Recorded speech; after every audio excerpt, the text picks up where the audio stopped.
نے ساتھ رمایا تم لوگ نیک عمل تو ہمیشہ کرتے رہتے ہو، لیکن یاد رکھنا ما من ایام العمل الصالح فیہن، اللہ تعالی کے نزدیک یہ ذی الحجہ کے جو ابتدائی 10 دن ہیں، ان 10 دنوں میں نیک عمل اللہ تعالیٰ کو جتنا زیادہ محبوب، جتنا زیادہ پسندیدہ اور جتنا زیادہ اللہ تعالیٰ کے نزدیک باعث اجر و ثواب ہیں، آن نے فرمایا کسی اور دن میں نیک اعمال کا وہ اجر و ثواب نہیں ہے۔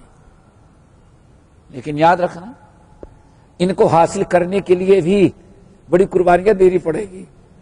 اگر اللہ تعالیٰ رمضان کی طرح اس کے روزے فرض کر دیتا تب تو سبھی رکھتا ہے، بھائی روزہ نہیں رکھیں گے تو اللہ ناراض ہو جائے گا۔ یہ بہت بڑا امتحان ہے امت کا، فرض نہیں قرار دیا۔ کوئی عمل اللہ تعالیٰ نے ان ایام میں کوئی عبادت فرض قرار نہیں دی، وہی عبادتیں جو عام دنوں میں کرتے ہیں اتنی ہی فرض ہیں، لیکن اللہ رب العالمین نے ان 10 دنوں میں جس میں کوئی خاص عبادت فرض نہیں قرار دیا، پوری دنیا سال میں سب سے اچھے دن قرار دے دیا۔ اور اللہ رسول نے یہ بھی بیان فرما دیا ان 10 دنوں میں عمل صالح کا جو مقام و مرتبہ اللہ تعالیٰ کے ہاں ہے وہ کسی اور دن میں نہیں ہے۔ میرے بھائی فرض کا ادا کر لینا تو سب کے لیے آسان ہے، اتنے لوگ فرائض کی پابندی کر لیتے ہیں، لیکن ابھی پوچھا جائے تہجد کی نماز کون نہیں پڑھتا تو سب سے میرے ہاتھ خود اٹھے گا، میں نے نہیں نماز پڑھتا ہے۔ تہجد پڑھنے والے کتنے ہوں گے؟ فرائض کی پابندی آدمی بہت کر لیتا ہے، لیکن نوافل جو اجر و ثواب والی عبادتیں ہیں ان کی انسان پابندی نہیں کرتا۔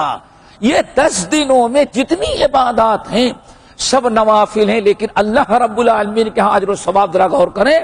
جب اللہ رسول نے ارشاد فرمایا یا رسول اللہ آپ نے فرمایا ان 10 دنوں میں نیک اعمال کا جو اجر و ثواب اللہ تعالیٰ کے ہاں ہے، سال میں کسی اور دن نیکیوں کا وہ اجر و ثواب نہیں ہے جو ان 10 دنوں میں ہے۔ اتنی عظمت آپ نے بیان کر دیا کہ صحابہ کرام نے کہا ولل جہاد فی سبیل اللہ یا رسول اللہ، یا رسول اللہ کیا اللہ تعالیٰ کے راہ میں جہاد کرنا بھی ان 10 دنوں میں وہ اجر و ثواب نہیں پاتا مجاہد جو نفلی عبادات کا پاتا ہے، نیکیوں کا ان اشروں میں پاتا ہے، ان دنوں میں پاتا ہے؟ آپ نے فرمایا ولل جہاد فی سبیل اللہ، ہاں جہاد فی سبیل اللہ کا بھی وہ اجر و ثواب نہیں ہے جو ان 10 دنوں میں نیک اعمال کا ہے۔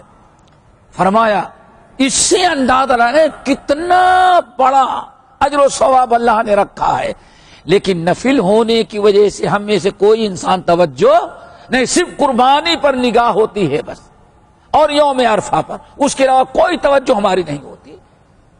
یہ قسم کا امتحان ہمارا ہے، کون اس سے فائدہ اٹھاتا ہے، کون توجہ کرتا ہے۔ آپ نے فرمایا ہاں صرف ایک مجاہد ایسا ہے جس کا اجر و ثواب ان 10 دنوں میں بھی نیک عمل سے بڑھ جاتا ہے۔ وہ کون سا مجاہد؟ الا رجل خرج بنفسه وماله، وہ مجاہد جو اپنی جان اور اپنا مال دونوں لے کر کے اللہ تعالیٰ کے راہ میں نکلا اور کوئی چیز پلٹ کر نہ آئی۔ دشمنوں نے اسے شہید کر دیا، مال لوٹ لیا، سواری پر قبضہ کر لیا، کوئی چیز واپس نہ آئی، صرف اس مجاہد کا اجر و ثواب ان 10 دنوں میں نیک عمل کے اجر و ثواب پر بھاری ہو۔